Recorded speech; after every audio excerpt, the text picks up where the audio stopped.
Dan selama ini kan dia berlindung dari kata keep terus gitu kan. Ya, tapi faktanya ya hari ini ternyata Ya, Kip sudah menolak. Kip sudah menolak dia punya semua. Seluruhnya loh. Ini informasi terbaru ya pemirsa ya. Padahal selalu saya ingat dua kata yang selalu muncul dari mulutnya Roy Suryo. Palsu dan bohong. Warna merah. Ya. Betul kan? Ya. Ini ditutup. Semua ditutup hanya 85-nya. Ya. Jadi mereka blur itu ya semua. Blur semua.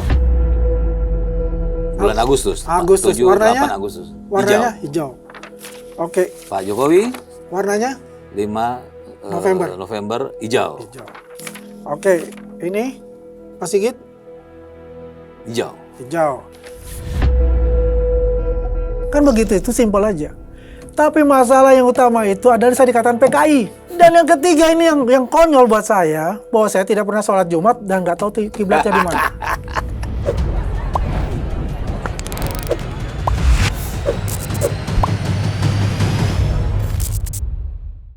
Pemirsa, kembali bersama saya Teddy Gusnaidi di dalam acara OTT On The Table.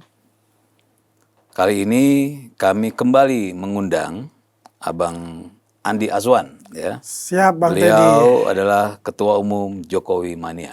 Kami mengundang Bang Andi Azwan karena bikin heboh lagi nih. Ya. Bang Andi ini bikin heboh lagi ya. Jadi kita lihat, wah ada apa lagi nih Bang Andi ya. Iya. Ya, Bang Andi, sebelum kita lanjut, ya terima kasih udah mau diundang kembali. Terima kasih Bang Ya, Teddy. sudah jauh-jauh, hujan-hujan lagi ya. Iya. Kita langsung ya Bang Andi ya. Iya. Saya masih ingin bertanya terkait kehebohan ini. Ya. Bang Andi, ini terakhir kita melihat Bang Andi itu masih seputar soal Roy Suryo dan kawan-kawan, masih seputar ijazah Pak Jokowi ya. Masih seputar Roy Suryo dan kawan-kawan menjadi tersangka. Ya. Tapi kali ini kameranya lagi tersorot ke Bang Andi nih ya. Ya. Bang Andi ini dilaporkan ya karena Bang Andi mengaku memiliki scan ijazah Pak Jokowi. Itu satu. Lalu Bang Andi juga dilaporkan karena pernah mengatakan dalam sebuah diskusi ya bahwa katanya pers bohong, ya. Jadi dikenakan terkait pencemaran nama baik. Saya mau ke situ dulu nanti nanti saya akan lanjut ketika Abang J ternyata juga melaporkan, ya kan? Yeah. Tapi saya cuma ingin satu-satu dulu nih Bang. Ini urusan scan ijazah Pak Jokowi, kok Abang bisa dilaporkan? Ini gimana ceritanya sih? Iya, jadi kalau kita lihat ya di satu stasiun TV itu. Focusing saya sebetulnya apa yang dia katakan bahwa foto di Pak Jokowi, di ijazah Pak Jokowi itu adalah foto bukan Pak Jokowi, tapi foto Mas Dumatno Budi Utomo. Ya. Ya kan? Ketika itu dikatakan itu, ya saya tergelitik karena Mas Dumatno Budi Utomo itu adalah sahabat saya. Mereka nggak sadar itu sahabat saya. Oke. Ya kan? Dan tiba-tiba juga dia kontak saya gitu loh Mas Budi. Pak kan? Ya Dumatno. Dumatno itu, oke. Bro di mana? Saya di Jakarta. Loh, Mas Budi di mana ini? Oh saya juga di Jakarta. Kan biasa dia kan Solo Jakarta. Oke. Ketemuan yuk. Ya udah kita ketemuan gitu kan. Oh saya lihat itu ada kan? videonya ada tuh videonya, pertemuan. Kan? Iya. Saya tanya, di mana Mas? Ini kok dibilang jadi fotonya ini? Nah, dia kan juga sempat kan dia jelaskan. Iya. Itu kan, wah dia marah juga sebetulnya. Biasanya kalau orang Solo tuh marahnya nggak kayak orang kita nih, orang Makassar atau apa gitu. Ya kan? Akan lebih ini Kita kan. orang timur kan. Timur langsung dia kalem gitu. Ya, tapi saya tahu dia marah untuk itu. Dan dia sudah 3 kali sebagai saksi kunci di Polda Metro Jaya. Ya. Dia udah diperiksa untuk itulah. Jadi saya izin, gimana kalau saya ini. Dan juga kan saya membuat, ya dibantu dari sahabat saya, Dr. Roni Teguh, ahli Digital Forensik dan Face Recognition juga, lulusan Hokkaido University. Oke. Ya, menganalisa mengenai mukanya Pak Dumatno dan mukanya Pak Jokowi. Ya, yang saya tampilkan juga di satu stasiun TV itu. Ya. Dan itu kan terbantahkan sebetulnya apa yang selama ini yang dia skenariokan, bahwasanya ada satu tersangka mengatakan ponakannya ketemu dengan anaknya Mas Dumatno, Oke. ya kan? Yang mengatakan bahwa anaknya Dumatno itu bahwa fotonya di ijazah Pak Jokowi adalah foto ayahnya. Kan poinnya itu yang diambil. Dengan keyakinan dan seyakin-yakinnya mereka dan juga hasil penelitiannya si Roy Suryo ini. Ya. Ya kan? Orang kan jadi apa ya, heboh kan, jadi apa Ini gitu. anaknya Pak Dumatno Anak loh. Dumatno yang ngomong gitu kan. Anaknya Pak Dumatno itu anggota DPRD Solo perempuan. Saya bilang, mana kenal ponakannya dia gitu loh. Iya. Anda itu siapa? Ya kan?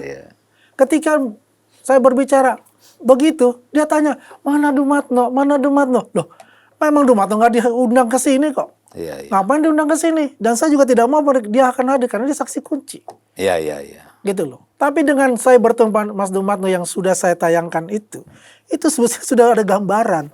Apa yang dia skenariokan itu adalah bohong semua. Cuma dia main berkelit. Wah, itu ijazah scan ijazah palsu dibilang. Oh, mereka mengatakan itu scan ijazah palsu. Saya pertanyaan saya simpel. Apakah dia pernah memegang ijazah asli Pak Jokowi? Pernah lihat langsung? Simpel. Dia mau kenakan saya pasal 32, pasal 35. Kalau pasal 32 itu, kalau yang punya ijazah tidak berkeberatan, nggak ada masalah. Itu pertanyaan saya itu sebenarnya. Iya, nggak ada masalah. Gini aja, lihat aja nanti di pengadilan, itu akan dibuka semua. Ketakutan mereka kan begitu. Iya. Kelihatan mereka. Apalagi tadi Kip mengatakan ditolak dia punya. Barusan ya? Bon Jovi kan itu kan, ditolak. Ditolak ya. Nah, dan selama ini kan dia berlindung dari kata Kip terus gitu kan. Iya. Ditolak. Tapi faktanya ya hari ini ternyata Kip sudah menolak. Kip sudah menolak, dia punya semua. Seluruhnya loh. Ini informasi terbaru ya pemirsa ya. Artinya, mohon maaf ya kalau dia ini Roy Suryo ini, saya nggak anggap dia sahabat lah ya. Tapi dengan gayanya seperti ini, yang dia juga ngomong di stasiun TV manapun juga, yang ditujukan saya kan Andi Aswan bohong kan. Padahal selalu saya ingat dua kata yang selalu muncul dari mulutnya Roy Suryo. Palsu dan bohong. Iya. Semua yang tidak berhubungan dengan dia pasti dibilang bohong atau dibilang palsu. Dia nggak pernah menerima semua. Bayangkan kepolisian, Mabes, Semua Polri, lembaga. semua lembaga. Nggak ada. Kalau nggak palsu pasti bohong. Nah itulah. Yang nggak bohong siapa berarti? Kenapa? Kalau yang nggak bohong berarti siapa? Ya jelas ijazah Pak Jokowi nggak bakal nggak bohong. Ya, berarti kalau dia mengatakan yang lain bohong, yang lain palsu, berarti siapa yang? Ya dia yang bohong dan palsu. Palsu dalam penelitiannya kan. Iya. Bagaimana simpel ya, seorang peneliti itu pasti dia mempunyai sertifikat sebagai peneliti, ya. Nggak mungkin kalau dia nggak, dan juga punya lembaga dalam penelitian itu. Ada lembaganya. Bukan sekonyong-konyong dia bikin kayak gitu terus dia langsung publikasikan dan dia mengatakan 99,9% itu palsu. 11.000 triliun itu palsu. Ngeri nggak kalau seorang peneliti seperti itu? Iya. Dari itu saya katakan, buku yang diteliti itu buku sampah, saya bilang. Ya, karena dilandasi kebencian dan itu adalah argumen-argumen dia selama ini yang dirangkum menjadi sebuah buku gitu. Studi pembanding yang nggak ada, hipotesis yang nggak ada, metodologi seperti apa nggak ada, studi komparatifnya nggak ada. Nah, itu masalah. Oke, jelas ya? Jelas itu. Nah, balik lagi Bang, ini kan Abang kan dilaporkan. Ya. Ini masalah scan ijazah Pak Jokowi. Artinya memang ada pernyataan Abang bahwa Abang memiliki scan ijazah Jokowi. Terus apa legal standing orang yang melaporkan itu? Yang melaporkan nggak punya legal standing seperti apa? Ya. Apakah dia pemilik ijazah? Ya kan? Itu. Oke, saya mau mempertanyakan ke Abang, kan pasti Abang ketika dilaporkan pasti sudah berdiskusi dengan pihak kepolisian atau kuasa hukum. Kalau pasal yang diminta sama dia, pasal 32, mestinya itu junto. Biasanya ya. Oke. Mestinya ada pasal 310, 311 yang difitnah atau dicemarkan gitu. Nama baik. Berarti ada pasal itunya. Dia kan langsung minta pasal itu kan. Dan juga kalau pemilik ijazah tidak keberatan, ya gugur itu. Kalau saya mengatakan, saya punya scan-nya Pak Jokowi. Saya pengakuan saya. Apakah ketika saya mengatakan begitu itu adalah sebuah tindak pidana atau bukan? Loh, ya mana tindak pidananya gitu, siapa yang dirugikan? ya kan? Iya, iya, Kan iya. nggak ada Iya. yang dirugikan. Kecuali kalau Kecuali Pak Jokowi. Jokowi yang merasa dirugikan, kan begitu. Terus kenapa ini saya oke, Abang kan sebagai tersangka memang tidak Bukan tepat tersangka saya. sorry maaf. Abang kan dilaporkan memang Di LP-kan, di kan LP-kan, tapi paling enggak kan saya masih merasa heran karena kebetulan Abang di depan saya, maka saya tanya keheranan saya. Bang, apa alasannya sih, kan Abang yang berhadapan dengan mereka? Apa yang membuat mereka menyatakan bahwa ketika pengakuan Abang punya scan ijazah, apa alasan mereka ini ya? Terus akhirnya Abang dilaporkan tuh apa? Jadi gitu? kalau menurut saya, dia ini merasa dia mempunyai ijazah yang dibilang asli menurut versi mereka. Oke. Dari teman Pak Jokowi, katanya kan begitu. Oke. Kan dia tampilkan tuh. Oke. Benar nggak? Oke, iya. Ya saya tampilkan aja gini. Ya lebih jelas lagi lah kalau saya mau tampilkan gitu ya. Ini ada tiga ijazah. Ini ada 2 ijazah ya. Oke. Ya kan? Ya. Dia tampilkan di sini kan. Coba yang lebih ini jelas ya. Oke. Warna merah. Ya. Betul kan? Ya. Ini ditutup. Semua ditutup hanya 85-nya. Ya. Jadi mereka blur itu ya semua. Blur semua. Jadi saya jelaskan. Kalau bicara dari logo, misalnya logo ya. Ya. 1993 Rektor Muhammad Adnan kalau nggak salah, itu merubah logo dari UGM yang tadi segi 5 menjadi bulat. Oke. Ya, dan transparan. Kalau ini kan masih ada arsiran. Ya. Dan transparan. Artinya itu di bawah 93 itu adalah segi 5. Segi 5. Ya, ini kan kayak segi 5. 1 poin. Yang kedua, di UGM itu tahun 85 ada 4 gelombang untuk wisuda. Oke. Bulan Februari, bulan Mei, bulan Agustus, dan November. Oke. Pak Jokowi kan di bulan November. Ada juga yang di bulan Agustus. Ada di Februari dan Mei. Februari dan bulan Mei itu di bulan Mei, Februari tidak. Memang Februari meterannya warnanya merah. Bulan Mei Sudah. meterannya warna merah. Agustus ke atas itu biru. Biru. Biru, hijau. Hijau, sorry. Seperti ini. Ya, ini kan hijau. Ya.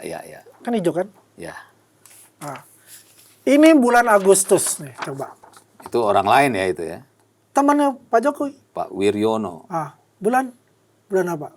Bulan Agustus. Agustus. 7, Warnanya 8 Agustus. Warnanya hijau. Oke. Pak Jokowi Warnanya 5 November hijau. Oke, ini Pak Sigit Hijau. Pak Andi Pramana Hijau. November. Iya, November. Agustus, November hijau. Hijau semua. Oke. Jadi Itu sejarahnya tuh. Jadi yang ditayangkan itu pas dia itu merah. Memang ada 3 orang. Sebentar saya Dan itu tahunnya tahun 8. 85. Aku tunjuk namanya, aku lupa. Aku tak ini bukan Ya. nama yang 3 orang itu ya. Edi Iswahyudi, Hardanto, dan Adianti. Ini seangkatan dengan Adianti almarhumah ya. Edi Iswahyudi dan Hardanto. 3 orang ini seangkatan dengan Pak Jokowi. Yang lulus bulan Mei. Ya.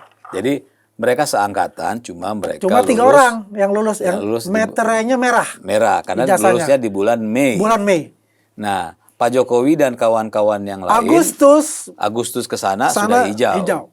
Artinya, kalau saya tangkap dari omongan Abang, kita lupakan dulu Pak Jokowi.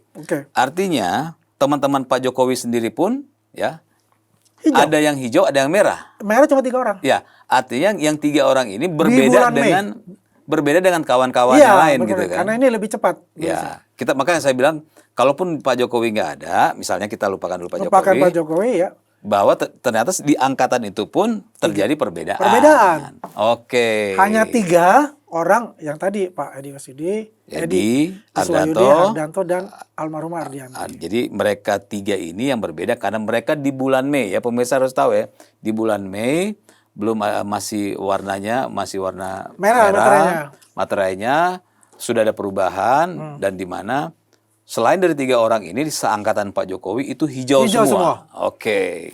Jadi makanya saya tadi bilang lupakan Pak Jokowi, ternyata Yes, Bang. antar temannya pun dari 3 ini berbeda dengan teman yang lain kan.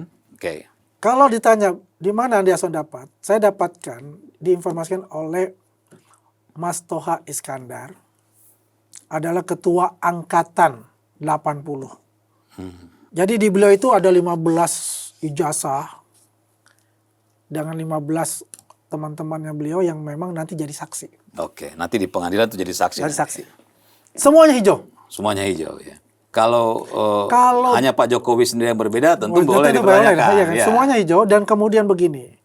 Kalau dia itu mau fair, Roy Suryo itu, buka aja namanya.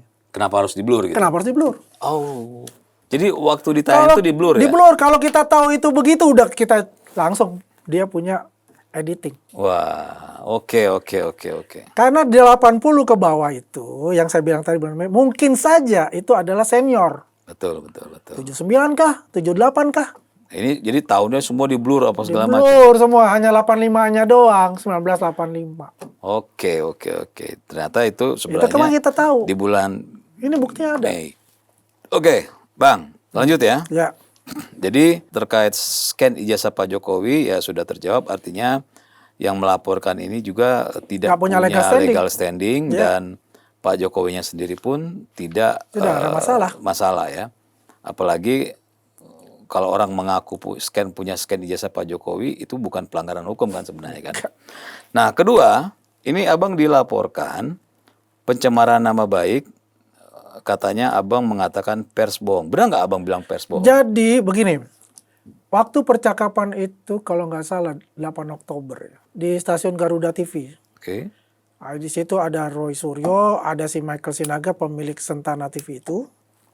Kemudian ada satu pengamat hukum lah, ya baru saya. Oke.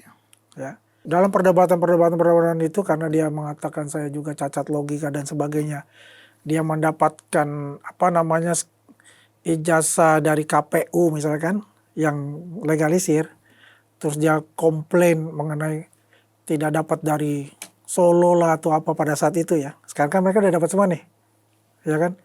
Nah terus kok menyuruh saya untuk mencari gitu loh. Ini kebiasaan kan mereka begitu, ya kan? Menuduh, yang dituduh suruh buktikan. Suruh buktikan, ya. Kan begitu. Itu yang sering ditanyakan. Sering ditanyakan begitu. Ini terbalik-balik gitu loh. Mesti kalau kamu menuduh, kamu yang membuktikan dong. Kamu cari sendiri. Kalau kau wartawan, kau cari dong. Tapi ngayal dan bagaimana memancing apa. Akhirnya? Nah saya bilang persmu bohong. Nah, persmu bohong itu bukan berarti bahwa kamu jurnalis bohong. Enggak. Tunggu. Kau yang beritakan. Tunggu. Nah. Abang ini menuduh dia bohong. Karena berita-berita yang dia lakukan, ya itu banyak bohong.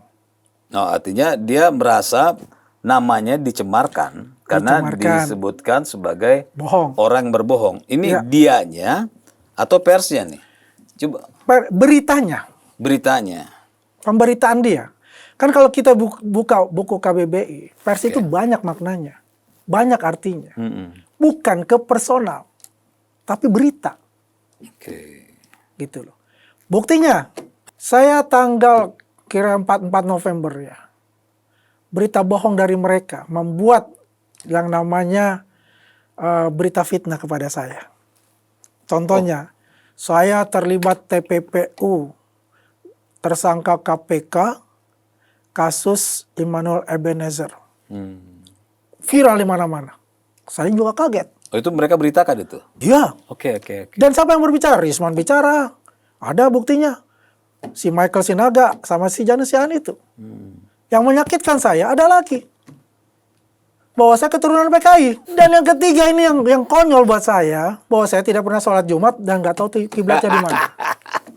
Artinya ini orang asal ngecap, asal ngomong, asal luar ini ya. Gak, tunggu Bang, ini Abang punya masalah apa sih sama mereka? Kok udah pribadi Saya banget nih? tidak pernah bertemu dengan ini mereka. sorry ya kalau saya Iya. menilai ya secara objektif ini udah pribadi karena ini Iya. udah bukan urusan Iya. lagi memperdebatkan soal ijazah, ini udah ke personal loh. Betul, makanya saya bilang, saya ketika bicara TPPU saya masih santai.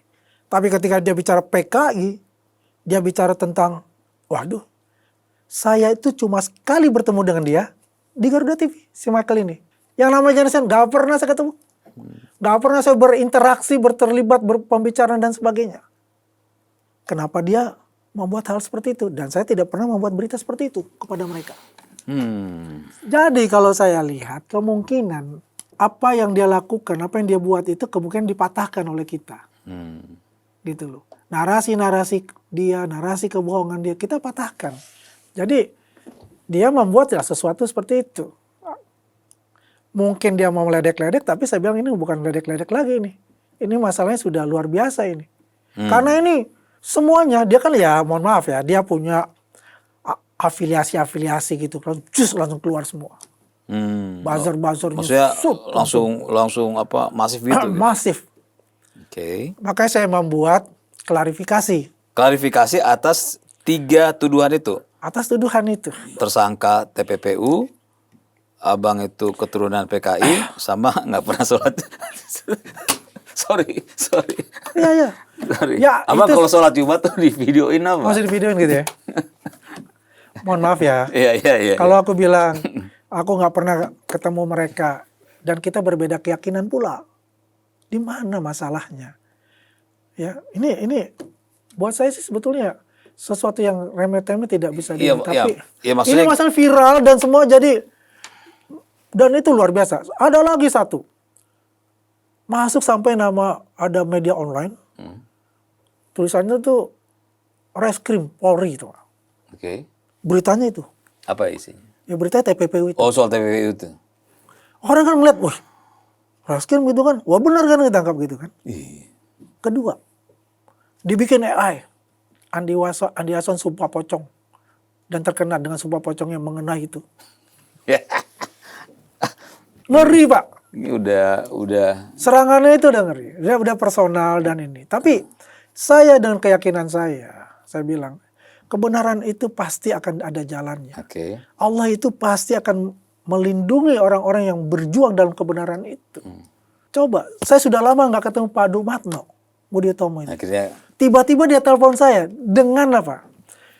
Dengan nomor telepon dari luar negeri lah. oke. Nah, saya tidak tahu karena pada saat itu handphone saya memang hilang dan nomor di situ semua dan saya nggak bisa kontak gitu loh. Oh, memang abang tidak ada mengontak dia selama ini. Nggak ada gitu. kontak karena HP kan Iya, hilang. iya. Nomor dari situ semua. Kemudian dia kontak saya. Kok ini nomornya nomor asing gitu kan? Pas saya angkat, wah sudah.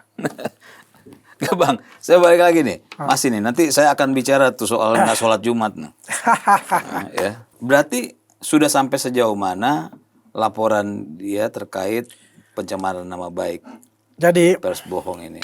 saya nggak tahu kalau itu ya. Dia bilang sudah di LP. Terserah Oh, kita. belum ada ini ya? Belum. Oh, belum ada. Tapi laporan saya masalah fitnah itu besok insya Allah saya di BAP. Oke, saya masuk ke situ. Jadi akhirnya sekarang abang coba bersikap bahwa atas pemberitaan itu di bulan November ya? Ya, Ya, di bulan November itu saya tanggal 8 November melaporkan. pertama abang dikatakan sebagai tersangka TPPU, kedua keturunan PKI, dan ketiga nggak pernah sholat Jumat. Ini abang serius mau ngelaporin nih orang-orang ini? Loh, tanggal 8 saya di BAP. Oh, 8 kemarin ini? Oh enggak, 8 saya laporkan, besok saya di BAP. Oh, besok jadi 8 November Laporkan, melaporkan, lalu besok itu sekitar tanggal besok 3. tanggal 3 Desember ya. Iya, Artinya BAP. di BAP. Tapi ketika laporan mereka abang belum dapat apa-apa nih, belum ada. Apa dia minta maaf enggak? Oke. Apa dia kontak saya enggak? Coba. Perdebatan saya bulan Oktober tanggal 8. Dia laporkan apa? Kemarin kan? Minggu kemarin. Artinya dia tahu mungkin mau. Oke, ini balasan Jadi dia doang. mau balasan atau nggak saya. Oke. Saya hadapin kok, nggak Oke, masalah. oke. Oh, berarti nah ini pemirsa harus tahu juga bahwa yang melaporkan pertama kali itu adalah Bang Andi. Ya, Ya. tanggal 8 November. 8 November mereka baru membalasnya Kemarin, ya tanggal Desember berarti ya? akhir Desember November, ya? akhir November. Akhir November ya, akhir November baru mereka laporkan, artinya Sedangkan itu perdebatan itu 1,5 bulan lalu, 8 Oktober. Hampir 2 bulan. oke. Dan itu tidak ada substansi apa. Persmu bohong. Artinya apa? Berita yang dia lakukan itu bohong. Bukan orang. orangnya yang berbohong, bukan jurnalisnya yang Bukan. berbohong. Kalau kita bilang pers apa jurnalis? Pers itu perkataan dari KBB itu banyak. Oke. Pers itu bisa sebagai penerbitan, ya. Pers itu nama perusahaan. Pers itu juga penyiaran berita. Oke. Gitu. Artinya dari 2 laporan dia bahwa abang memiliki scan ijazah Pak Jokowi dan pernyataan pers bohong itu menurut abang lemah ya?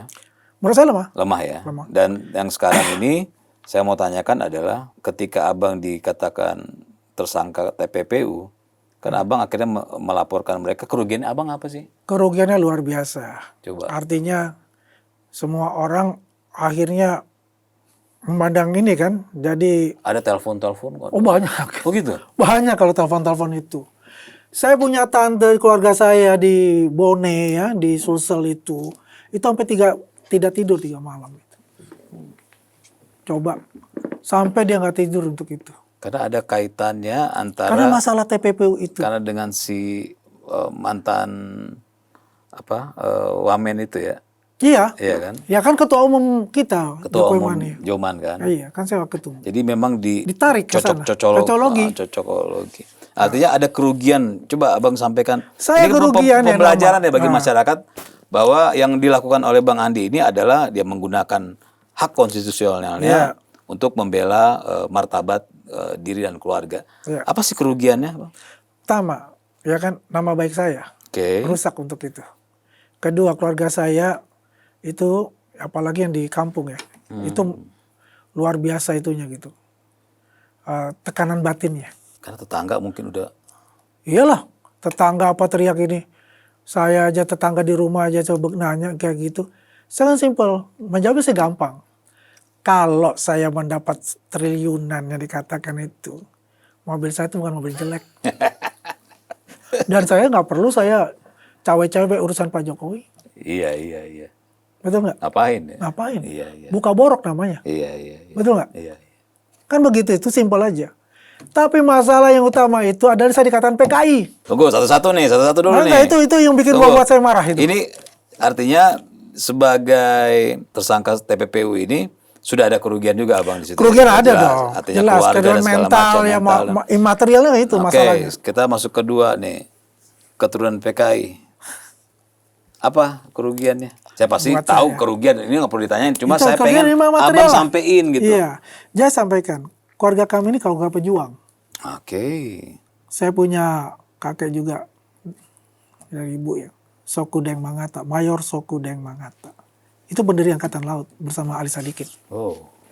Di Tegal, Bahari. Ya dulu kakek saya termasuk orang berada lah. Dia punya kapal, banyak kapal pinisi. Dia ke Singapura, jual karet, dia beli senjata buat di Jogja, di Tegal itu. Ketika Di keluarganya, mana keluarga saya PKI? keluarga pejuang tiba-tiba jadi keluarga PKI itu gimana gitu? Oh gitu. Kedua, om saya, Aim Fatwa. Fatwa. Wow. Apakah dia PKI? Waduh. Itu udah jelas. Dia guru saya dalam politik, dia om saya. Oh, Fatwa omnya. Biar teman-teman juga tahu, pemirsa bisa tahu di mana PKI-nya. Kami ini pejuang. Ya, kenapa dia bisa mengatakan seperti itu? Apa Oh, sih? iya. Kenapa nggak gini? Apa yang pemicu apa ketika sampai orang itu mengatakan bahwa Bang Andi ini keturunan PKI itu di mana sih momennya? Saya kurang tahu kenapa dia mengatakan PKI. Itu lagi berhadapan-hadapan atau tidak? Udah, dia lagi podcast bertiga itu gitu di suatu tempat, kata daerah Jawa Tengah lah. Dia bikin podcast bertiga itu ngomong lah sembarangan kayak begitu gitu loh. Mungkin dia kalau dia ngomongnya benar gitu loh ya. Ini ngomongnya udah fitnah banget. Oke, paham. Ya. Ada bukti nggak dia ngomong si Andi Aswan itu siapa sih keturunan? Kalau dia cek mungkin. Apakah dia anaknya Aidit misalnya? Ya kan, atau anaknya siapa gitu kan dia bisa cek. Iya. Tapi ini nggak ngomong asal mulutnya nyeblak aja. Gitu loh. Oke. Dia pikir mungkin ini Nggak bakal diiniin gitu. Tapi masalahnya ini viral. Itu yang abang bilang tadi, apa yang disampaikan tuh langsung Viral. Oke. Kan dia kan, mohon maaf ya, kalau bicara buzzer dia kan banyak. Dia banyak buzzernya. Ya. Saya pernah merasakan hal yang sama tapi dengan orang yang berbeda, Bang. Iya. Jadi tahulah bagaimana perasaan abang gitu. ada sesuatu yang nggak pernah saya ucapkan tiba-tiba viral. Tiba viral gimana? Iya, iya, Saya saya kalau pernah saya ngomong. ngerasain gitu. Iya kan? Iya. Gitu. Kita klarifikasi itu nggak pernah selesai Nggak karena bakal selesai. Nggak bakal Iya, iya, selesai iya, itu betul. kita Saya klarifikasi. bisa merasakan hal itu. Iya. Bisa merasakan. Ini kita bahas nggak? Nih kok nggak pernah sholat Jumat nih perlu Ya kita sudah bahas lah, ya. itu orang-orang itu ada orang yang benar-benar benci banget dan sakit hati, tapi sifatnya jadi sara. Ya mungkin ketika dia ke masjid, abang nggak pernah ada kali. Ya mungkin ya masalahnya lucu begini. Nah. Gua tuh nggak kenal dia gitu loh. Gua tuh nggak kenal dia, tidak pernah interaksi sama dia. Dan gua ketemu Rismon itu adalah di mana? Ya itu di kayak di rakyat bersuara aja kan? Ya, ya, kita ketemulah di debat. Di debat aja. Di Setelah debat. itu pulang Itu nggak selesai. ada gua. Gitu. Apa gua hai enggak. Oke. Gua out. Nggak ada hubungan gitu loh. Oke, Bang. Tapi itu ketika muncul itu, wah benar-benar. Ya, keluarga besar saya itu marah banget. Saya sih melihat gitu masih sampai hari ini sampai detik ini masih agak bingung ini apa hubungannya urusan perdebatan ijazah Pak Jokowi dengan urusan nggak pernah sholat Jumat itu saya belum melihat di mana cantolannya sih sebenarnya. Gitu. Saya sendiri gue nggak tahu cantolannya di mana masalah itu. Oke Bang, kita lupain soal nggak pernah sholat Jumat itu Bang ya. Itu Abang kan sudah melakukan pelaporan ya, jadi ya kita lihat lah ya sampai sejauh mana proses ini. Saya mau balik lagi nih ke urusan ijazah Pak Jokowi dan Roy Suryo dan kawan-kawan. Ini kan seminggu ini lagi ramai ya. Satu kubu itu bentrok. Ya. Oh iya. Ada. Saya ada di sana pada saat itu. Oh, waktu di Garuda TV. Ada kan? Faisal Assegaf. Oh iya, saya lihat ada abang. Terus ada yang satu Refli Harun. Ada beberapa yang mengatakan ini hanya ganti pemain bang. Mereka itu sebenarnya karena Roy Suryo dan kawan-kawan sudah mulai tidak tampil ya, setelah pasca tersangka, maksudnya berkurang lah ya. Artinya mereka menggantikan agar supaya kasus ini tetap hangat gitu. Pandangan abang melihat satu kubu keuntung-keuntungan tuh gimana nih? Ya jadi kan pada saat itu kan saya ada di sana ya, di sebelahnya Faisal Assegaf itu. Terus terang saya kaget luar biasa. Karena Faisal Assegaf, Refli Harun, Roy Rangkuti, Rocky Gerung, ya itulah. Satu. Kita selalu berdebat dengan mereka berbeda kubu. Ya. Dimanapun itu saya selalu begitu dengan 4 orang ini. Tapi saya melihat ketika Bang Faisal itu, beliau ini sebetulnya adalah orang yang tidak mau artinya terjadi sesuatu dua anak bangsa ini bentrok sehingga sampai ke akar bawah gitu lah. Jadi dia memajukan namanya mediasi itu dari diri Bang Faisal Assegaf itu. Saya nggak tahu kedalamannya seperti apa, perjanjian dengan Refli Harun seperti apa. Mungkin ada satu personal juga, saya kurang tahu untuk itu. Saya tidak mencapai untuk itu. Tapi yang jelas yang menarik dari perkataan Faisal Assegaf itu, Bang Faisal itu adalah tolong diperiksa rekening teroris ini. Wow. Kan menarik ini, kan kaget saya. Wow. Abang nggak ada ekspektasi? Ada ekspektasi, tapi saya waktu itu saya dikasih itu. Kan dia bilang gini, apa saya perlu buka dari WA saya? Kan Refli kan langsung kayak orang kaget kan, orang kayak ketakutan. Ya kan? Pasti ada sesuatu. Tapi saya nggak mencampuri urusan itu. Cuma kan saya lihat. Jadi abang jadi penonton yang baik saat itu? Oh, saya tinggal diam aja. Saya kayaknya ketawa aja. Tapi saya menarik buat apa yang dikatakan Bang Faisal itu mengenai diperiksa aja akun-akun mereka. Abang setuju nggak? Maksudnya begini, abang setuju nggak bahwa apa yang disampaikan oleh Faisal Assegaf itu, kasus ini akhirnya bisa diselesaikan dengan cara mediasi, abang setuju nggak? Pak Jokowi itu adalah seorang negarawan dan seorang humanis. Kalau dari sisi kami, apa yang dikatakan Pak Jokowi, apa yang dilakukan Pak Jokowi dalam kasus ini, kita hanya mengikuti. Bukan kapasitas kita masuk atau mempengaruhi Pak Jokowi. Kita samina watona untuk itu. Dan saya yakin Pak Jokowi mempunyai itu sendiri, pandangan sendiri untuk itu. Ya. Jadi kalau bilang bagaimana, kalau pendapat pribadi sebagai seorang relawan, pasti tidak akan mau. Oke, saya tanya pribadi abang nih. Pribadi saya tidak akan mau. Kenapa? Coba lihat kita berapa setahun digedor-gedor. Kita difitnah juga habis-habisan. Tidak segampang itu. Oke, permintaan maaf, tapi kan kasus harus dijalankan. Kasus hukum itu. Betul kan? Iya. permintaan maaf itu kan menggugurkan dosa jahiriah. Ya, permintaan maaf tidak otomatis Tidak otomatis menghentikan proses hukumnya. Tapi dosa jahiriahnya ya pasti.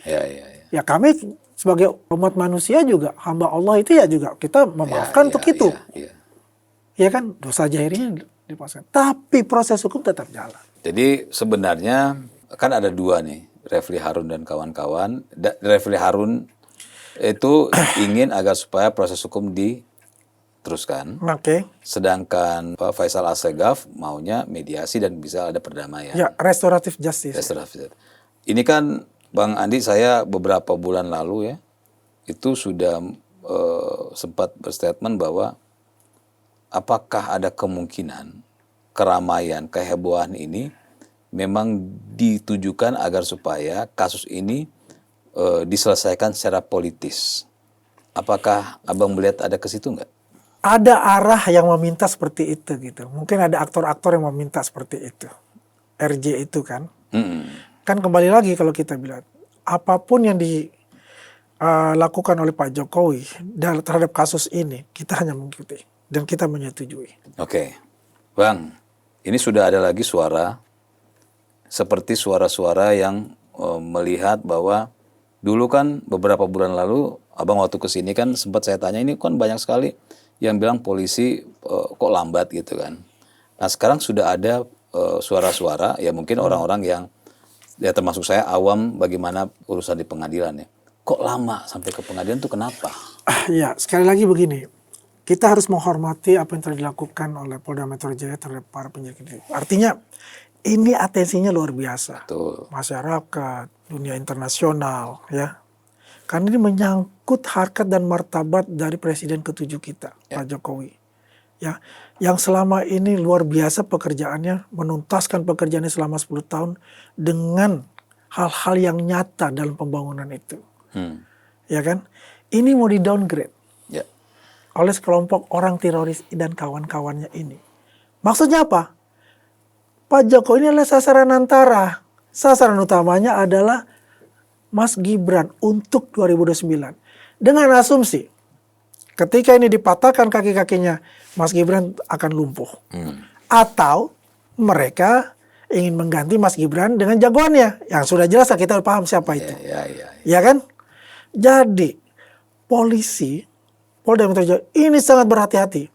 Jadi hak konstitusi dimiliki oleh Pak Jokowi, hak konstitusi yang dimiliki oleh teroris CS ini diberikan.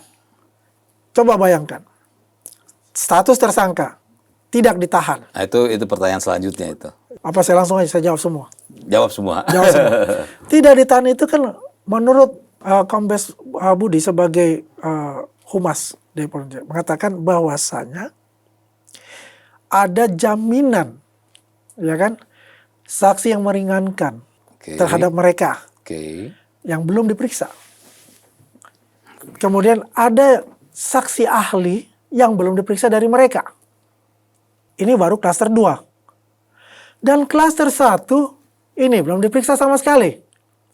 Tapi sudah ada pencekalan. Artinya apa? Ini setahap ke depan nih oleh Polda Metro Jaya. Agar mereka tidak lari nih. Berarti ada indikasi. Mereka mau melarikan diri untuk itu. Ya kan? Maka ada pencekalan itu. Nah, kemudian mereka melakukan namanya permintaan gelar perkara khusus. GPK itu. Dan itu kan diakomodir. Memang dalam Perkap, peraturan Kapolri itu ada. Di KUHP juga ada untuk itu, di KUHP. Sebagai hak konstitusi. Dalam nanti itu, apakah akan diperiksa secara lapor? Enggak. Akan ditunjukkan nanti oleh Polda Metro Jaya. Ya. Evidence semua, barang bukti semua yang ada 730 sekian barang bukti. Banyak banget ya. Banyak. Dari UGM udah 100-an lebih. Itu pemirsa harus tahu tuh kenapa nih prosesnya panjang ya. Panjang, jadi satu-satu. Ya kan? Nah kalau ada GPK sebelum ini selesai, berarti ditunda dulu. GPK-nya dulu yang dilaksanakan. Kan kita paham artinya. Dia mau melakukan konstitusi untuk apa? Mengulur waktu. Mengulur waktu, iya. Ya, semua saya baca sih ada arah ke sana gitu kan. Iya. Kalau kita sih pengennya Kenapa apa? mereka mau mengulur waktu? Apa tujuannya mengulur waktu? Mungkin dia nunggu KIP yang kemarin. Oke. Ya kan? Mau berlindung dari situ. Kan KIP udah ditolak nih semua. Sudah ditolak ya. Ayo, mau apa lagi kan? Oke. Nah, artinya sesuai dengan pertanyaan saya tadi, bahwa sekarang ini kan orang bertanya, kok kenapa dia nggak ditahan? Terus kedua, kok kenapa dilimpahkan pengadilan lama? Itu sudah terjawab ya bahwa Jadi proses ini mudah-mudahan masih begini, panjang nih. in paralel mereka bekerja gitu ya. Hmm. Jadi mungkin jaksa juga bekerja untuk itu. Nanti kan P21, kan dilimpahkan ke jaksa kan tugas polisi selesai. Ya. Tinggal jaksa yang ini. Dan saya punya keyakinan mereka akan ditahan. Kan kalau orang ditahan itu karena ada kemungkinan dia kabur atau mengulangi perbuatannya kan. Menghilangkan barang bukti. Kan 3 poin itu. 3 poin itu. Nah, dari 3 poin ini, 1 sudah ya, artinya kalau sudah dicekal, artinya kan ditakutkan dia melarikan diri. Nah, kedua, mungkin nggak Roy Suryo dan kawan-kawan sudah mulai berkurang tampil karena mereka nggak berkurang tampil, terutama ya? Roy Suryo. Masih. Waduh, Ya, luar biasa. artinya kan masih mengulangi hal yang sama. Kan? Nah, ini jadi pertanyaan dari masyarakat. Nah, dia masih melakukan hal yang sama, kenapa belum ditangkap? Mungkin lagi konsentrasi Pak penyidik dan Polda Metro Jaya mungkin lagi dengan Warsidik ya untuk berdiskusi mengenai gelar perkara khusus itu. Oke. Bisa saja setelah GPK itu, mereka dia si Roy itu tangkap. Luar biasa. Ya. Penggiringan opini jahat mereka luar biasa. Saya baru kata sekarang nih bilang jahat nih. Kalau mereka ratusan kali bilang jahat. Saya dan Abang sudah baca gitu kan. Tapi saya tahu yang lebih mendalami ini kan Abang nih. Karena langsung berhadap-hadapan gitu kan.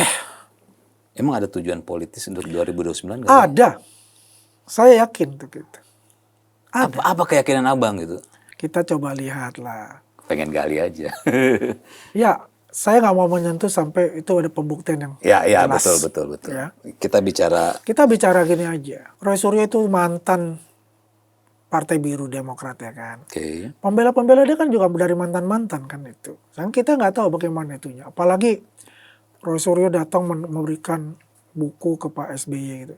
Yaitu hak inilah. Mungkin pertemanan atau apa enggak gitu. Tapi ada publik membaca seperti itu gitu. Ya, publik. Publik ya, bukan dari Andi Aswan, bukan. Saya cuma mau lihat itu aja. Tapi kan itu belum ada pembuktian. Jadi nggak bisa terlalu jauh Kita nggak boleh terlalu jauh sampai itu. Cuma kalau menarik benang birunya itu masyarakat, publik itu ya bisa saja. Benang merah, Bang. Benang merah itu ntar ya PDIP. Bang Andi, ya. Ya, terima kasih udah hadir ke sini. Saya memotong pembicaraan ini karena saya tahu Abang sedikit lagi masih ada. Ya, ada satu lagi. Ada satu lagi ya. Jadi tadinya saya mau terus menggali soal keturunan PKI dan nggak pernah sholat Jumat. Cuma saya pikir kalau saya menggali itu, Abang makin marah ya. Jadi saya tidak marah. Saya takutnya. Okay. Saya takutnya karena bukan apa-apa. Saya kok ketika membicarakan soal ini agak malu saya sendiri gitu ya. Saya agak malu karena kok kita podcast tapi membicarakan sesuatu yang konyol ini. Saya agak-agak ragu sebenarnya untuk bertanya. Tapi ya sudahlah. Apalagi karena ini sudah dilaporkan. Tapi yang jelas, Mas Teddy, saya menjelaskan yang kemarin di Rakyat Bersuara itu. Ya kan, terjadi chaos seperti apa. Dan tidak seimbang dan pemberitaan memberikan waktu buat kita. Yang mengenai meterai merah itu. Ya, yang kawan jelasin tadi. Jelaskan lebih. Di sini lah baru pertama saya menjelaskan ini. Oke. Mungkin nanti malam saya ada menjelaskan di salah satu stasiun TV juga. Kan gitu. Iya. Ya. Jadi poinnya di sini, kita memang harus melihat situasi itu, ini mereka terorisnya sudah tersangka. Ya. Kalau orang sudah tersangka, berarti ditemukan bukti-bukti menjerat mereka. Betul. Jangan menganggap mereka ini sebagai pahlawan gitu loh. Ini masalahnya. Memang buzzer mereka kuat sekali untuk itu. Bagaimana merubah narasi politik itu untuk memihak mereka. Tapi semakin mereka menggali itu, semakin kita patahkan untuk itu dengan bukti-bukti yang nyata gitu. Ya. Tapi ya mungkin kita bersabar. Makanya seorang Andi Aswan dihajar seperti itu. Lebih akhirnya larinya ke pribadi Lari ke pribadi karena semua. sudah kalau bicara mengenai bukti dan logika dari kasus udah nggak mungkin terpatahkan mungkin ya. Kami terpatahkan untuk itu. Karena kan bukti-bukti, bayang 730 bukti kok ada. Ya, ya, ya. Semua orang-orang teman-teman Pak Jokowi waktu berkuliah banyak siap jadi 15 orang yang sama beliau aja udah siap, udah diperiksa semua, siap menjadi saksi di pengadilan. Nanti itu ya, jadi 15 orang itu ya. Ijazah-ijazah dengan beliau itu terkumpul semua, scanningnya, yang aslinya sudah disita, Oke. kan begitu. Oke.